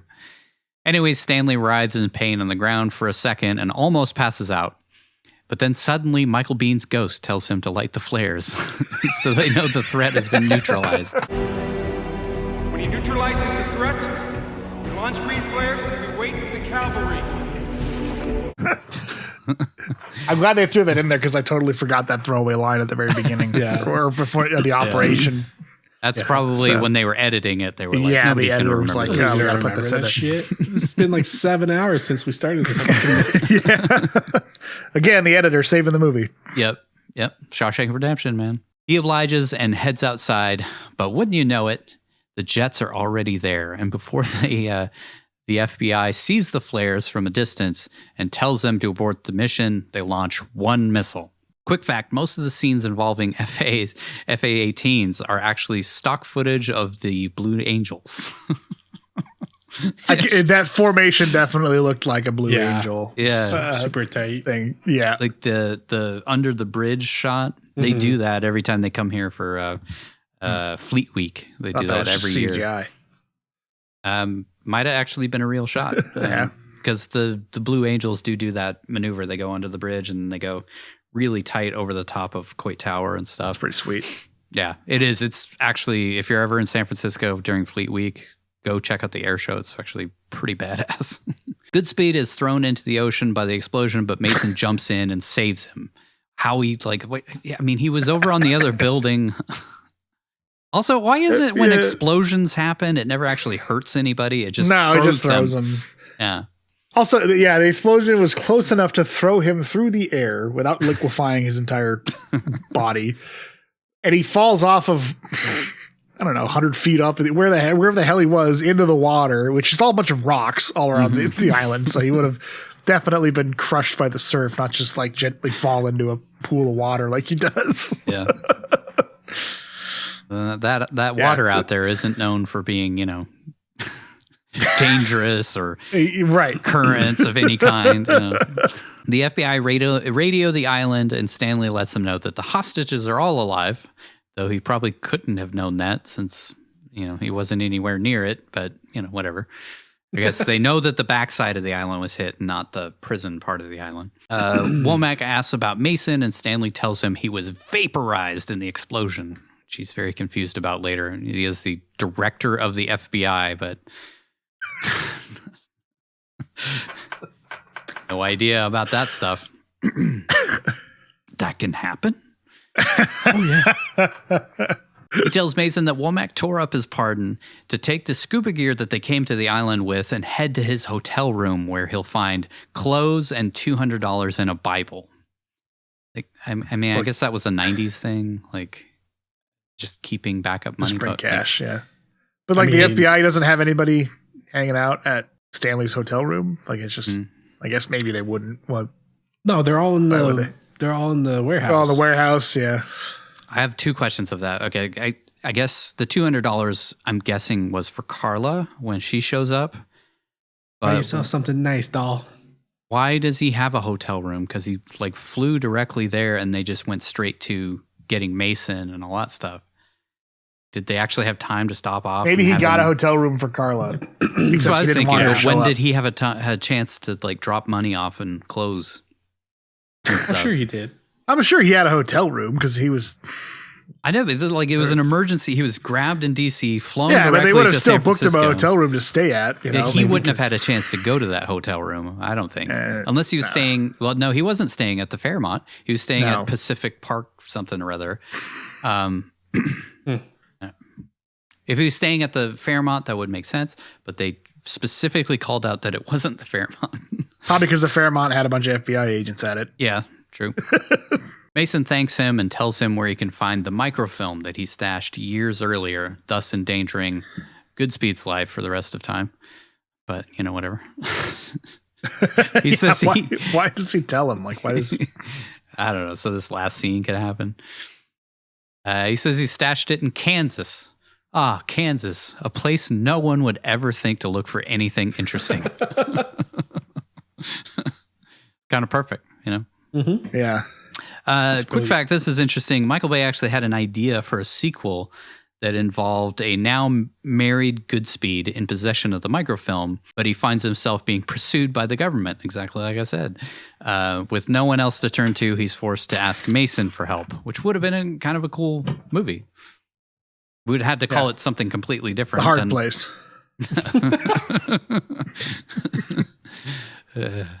We cut to Stanley and Carla in hell. Oh, wait, that's Kansas. Couldn't tell because the sky is red for some reason. We're about to have a freaking tornado or something go through there. Why is it so dark? It's just such an aggressive color grade in that scene. Yeah. Yeah. They drive away from a church that the microfilm was stashed in and drive away in a rusted old VW Beetle. Yeah, why not the beige Volvo? Why are they driving that Beetle? It's like, where the hell did they get it? I don't think you can even rent something that old and falling apart. And I'm driving away in a PT Cruiser or whatever. It has just married written on the rear windshield, so we know that they just got married. In Kansas. Like, did they get married in Kansas? Did they get married in San Francisco? Why Kansas? The whole way there all the way to San Francisco. Stanley finds the microfilm in a wooden leg. Oh, I got it. They got married at the church in Kansas. And then stole the thing. And then he stole it. Yeah. It would be a good excuse to be there. Mm-hmm. Yeah. And then the like preacher yells like thieves or something at them. Vandals. Because they broke the pew chair or the pew leg. Anyway, Stanley finds the microfilm in a wooden table leg, and while examining it, he asks Carla if she wants to know who really killed JFK. And they drive off through the apple orchards and towards the mountains that Kansas is famous for. Quick fact, the final scene takes place in Kansas, yet they drive through a citrus grove, and there are mountains in the distance, neither of which exist in Kansas. Hey, maybe they got that filming in LA that they really wanted. Just true. for that scene. Yeah. Shot it out in Orange County. Kind of looked like it was like in the Central Valley somewhere. Maybe with the Sierras off in the distance. Anyways, the end. Feels good to finally have the Holy Trinity wrapped up. Yeah. Ooh. We finished the Man series. Yeah. And now we finished the Holy Trinity. Yeah. The 96, 97 trilogy. Yeah. It's fine. Like, it's crazy that those three movies came out right after each other. Like within a year. Yeah.